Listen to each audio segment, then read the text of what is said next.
Thanks, Daphne. Now let's check in with Trisha for Backyard Basics. Hi, I'm Trisha Shirey. Joining me this morning is Amanda Alvarez, and we're going to be pruning crepe myrtles. Generally around mid-February, it's time to be pruning the crepe myrtles. You can take off anything smaller than a pencil, but it's important to do the pruning carefully so that the trees have a chance to heal, because otherwise they'll form unsightly knobs where the trees are pruned. Now, first of all, we tend to cut the suckers that come up from the base of the tree down. Crepe myrtles are really good about putting out more suckers than we really want.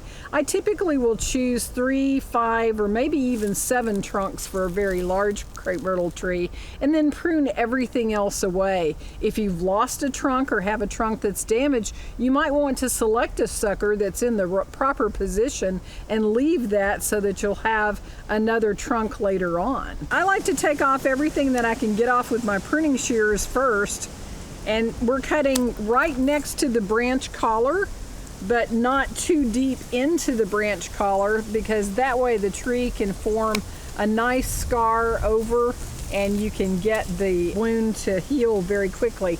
Now, these larger branches are going to need the lopping shears or a pruning saw, so Amanda will take care of those.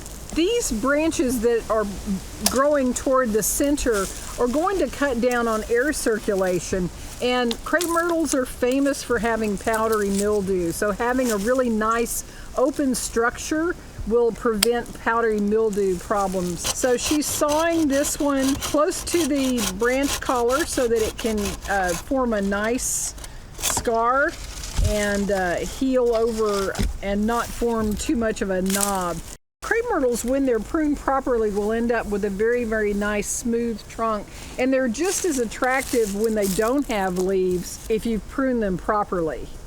Now this one is coming in at a kind of an angle, and she did a lower cut first so that if it does happen to fall, it's not going to strip the bark if the branch hangs on. That lower cut allows the branch to be taken out without causing damage. So I've got one more little one here.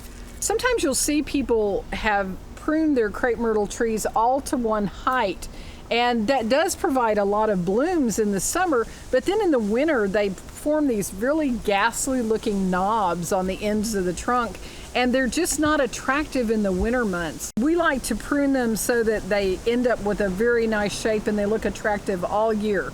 Pruning paint is not necessary for crepe myrtles. For Backyard Basics, I'm Trisha Shirey with Amanda Alvarez. Thanks for watching.